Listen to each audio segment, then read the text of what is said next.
Welcome you all. आप सबका स्वागत है आस्था कंसल्टिंग के यूट्यूब चैनल पे।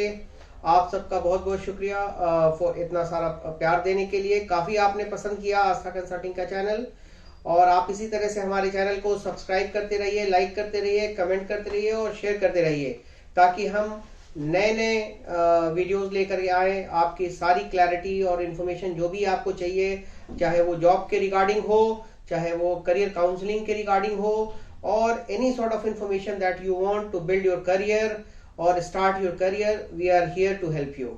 So आज का जो topic of discussion है abolishment of kafala system in Saudi Arabia. Saudi Arab has come up with very good reform in terms of labor laws, और काफ़ी पॉलिसियाँ उन्होंने पिछले मुकाबले में उन्होंने रिफॉर्म किए हैं और काफ़ी रिलैक्सेशन दिए हैं for specially for the job seeker. तो हम इन सब बातों पे काफ़ी डिटेल डिस्कशन करेंगे, और इसको बढ़ने से पहले आप सबसे हमारी रिक्वेस्ट है कि हमारे चैनल को अगर आपने अभी तक सब्सक्राइब नहीं किया है तो सब्सक्राइब करें, लाइक करें और कमेंट करें कि आपको और किस सब्जेक्ट के ऊपर इंफॉर्मेशन चाहिए, आपको किस तरह की हेल्प चाहिए, सहायता चाहिए आस्था कंसल्टिंग से। वो सारे कमेंट करें सो दैट हम आपको 1 to 1 उसको रिप्लाई दे पाएँ, और इस तरह से हम आप लोगों की जॉब लगने में भी हेल्प कर पाए, जॉब की तैयारी करने में हेल्प कर पाए और करियर को शुरू करने में हेल्प कर पाए। So let's begin. सबसे पहले हम लोग ये जानते हैं कि ये कफाला सिस्टम है क्या, जिसको हम लोग आम बोलचाल की भाषा में जो सऊदी में जॉब करते हैं उसको कफील सिस्टम भी कहते हैं। तो ये अराउंड 50-60 ईयर्स पहले ये सिस्टम सऊदी अरब में इंट्रोड्यूस किया गया, जब नई नई ऑयल बेस्ड इकोनॉमी बूम करना शुरू की थी, और सऊदी में बाहर से खारजी, जिनको हम एक्सपैट और खारजी वहाँ पे कहते हैं अरबी में, उनकी काफ़ी बड़ी तादाद में ज़रूरत हुई in terms of labour, engineers, technician, इस तरह के worker specially for the oil and gas industry की ज़रूरत हुई। तो उन्होंने इसके लिए ये रूल लाया स्पॉन्सरशिप का, और हर बिजनेस को शुरू करने से पहले और for getting employment in Saudi Arabia आपको एक स्पॉन्सर की ज़रूरत होती थी, और स्पॉन्सर पे आपकी काफ़ी सारी डिपेंडेंसी होती थी। लेकिन क्योंकि अब आपको पता ही होगा कि काफ़ी सारे नए एनर्जी सोर्स आ गए हैं, जिसकी वजह से ऑयल एंड गैस की डिमांड पहले के मुकाबले काफ़ी नीचे चली गई है, और उनके प्राइजेस भी, जाहिर सी बात है, business is all about demand versus supply. तो सप्लाई ज़्यादा है, डिमांड कम है, जिस वजह से ऑयल एंड गैस की इंडस्ट्री बुरी तरह से अफेक्टेड हुई है, और इसका बहुत ज़्यादा असर पड़ा है सऊदी अरब के अंदर। तो सऊदी अरब अपने फ्यूचर को लेकर, मुस्तकबिल को लेकर काफ़ी सोच विचार कर रहे हैं, और उन्होंने अब अपना कदम बढ़ाया है कि अपनी डिपेंडेंसी ऑयल पे कम करके, ट्रेडिशनल ऑयल डिपेंडेंसी को कम करके अदर इंडस्ट्रीज की तरफ मुड़ा जाए। तो अभी वो टूरिज्म के ऊपर बहुत ध्यान दे रहे हैं, to scale up the tourism. अभी सऊदी अरब में टूरिज्म सिर्फ एक किस्म का टूरिज्म है, वो है रिलीजियस टूरिज्म। एक बहुत बड़ी तादाद है मुस्लिम्स की जो वहाँ पे उम्रा और हज के लिए जाते हैं, और ये काफ़ी रेवेन्यू जनरेट करता है सऊदी अरब के गवर्नमेंट के लिए। लेकिन अब वो ये चाहते हैं कि ये तो रिलीजियस टूरिज्म के अलावा जो पूरी और आबादी है वो भी सऊदी अरब विजिट करे, सऊदी को एक्सप्लोर करे, सऊदी की टूरिज्म एक इंडस्ट्री का शेप ले जहां सबके लिए वेलकम हो, welcome for everyone, all religion, and वो अलग अलग पर्पस, चाहे वो बिजनेस के पर्पस से, चाहे वो विजिट करने के पर्पस से, चाहे वो सऊदी को एक्सप्लोर करने की पर्पस से वहाँ विजिट करें। तो एक ये इंडस्ट्री।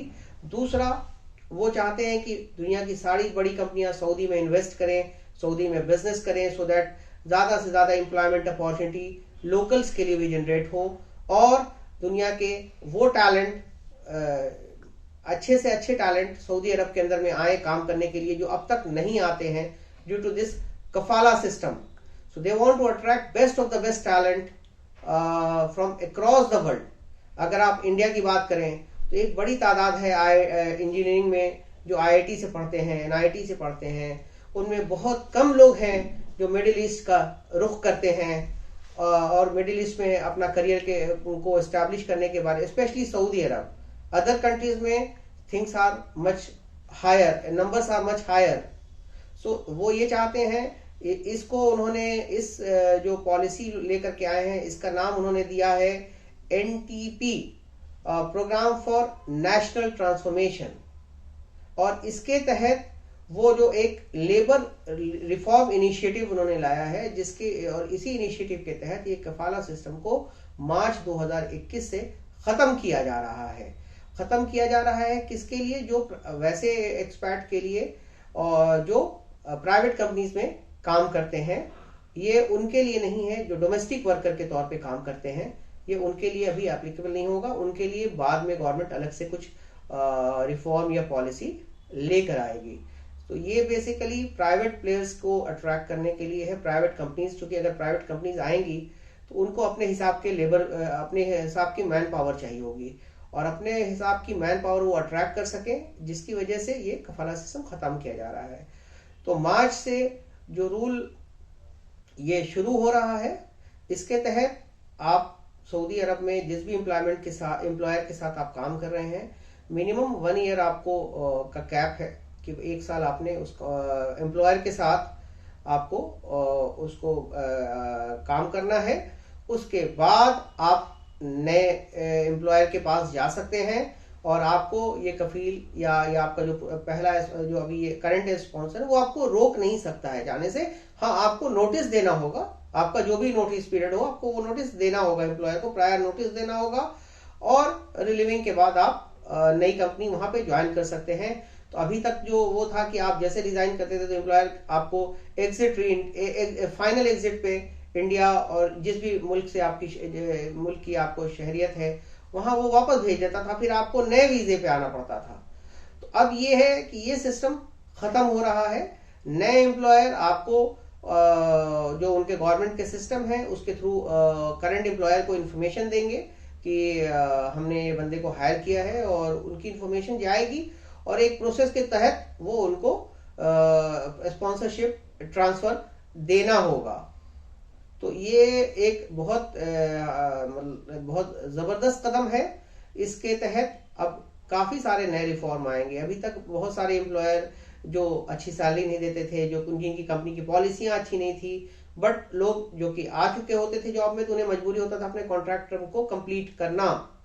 लेकिन अब अगर उनको अच्छे एम्प्लॉय को अट्रैक्ट करना है, अच्छे एम्प्लॉय को कंपनीज को रिटेन करना है, तो उन्हें लेबर रिफॉर्म करने होंगे, एम्प्लॉय को बेहतर ट्रीट करना होगा, अच्छी सैलरी देनी होगी, अच्छे बेनिफिट्स देना होगा to retain their talent pool. Because एक कंपनी तभी ग्रो करेगी जब उसके पास अच्छी मैन पावर है, अच्छे टैलेंट पूल है। तो उनको रिटेन करने के लिए कंपनीज को काफी मेहनत करनी पड़ेगी और अपने जो स्पॉन्सरशिप वाला जो पुराना जो वे ऑफ ट्रीटमेंट था उसको बदलना पड़ेगा। और उम्मीद करते हैं 2021 हमारे लिए, हम सब के लिए नई जॉब अपॉर्चुनिटीज लेके आएगा, इंडिया से भी, अपने अपने मुल्क से भी, और वहां पे लोकल अपॉर्चुनिटीज भी काफी बड़ी तादाद में आएगी।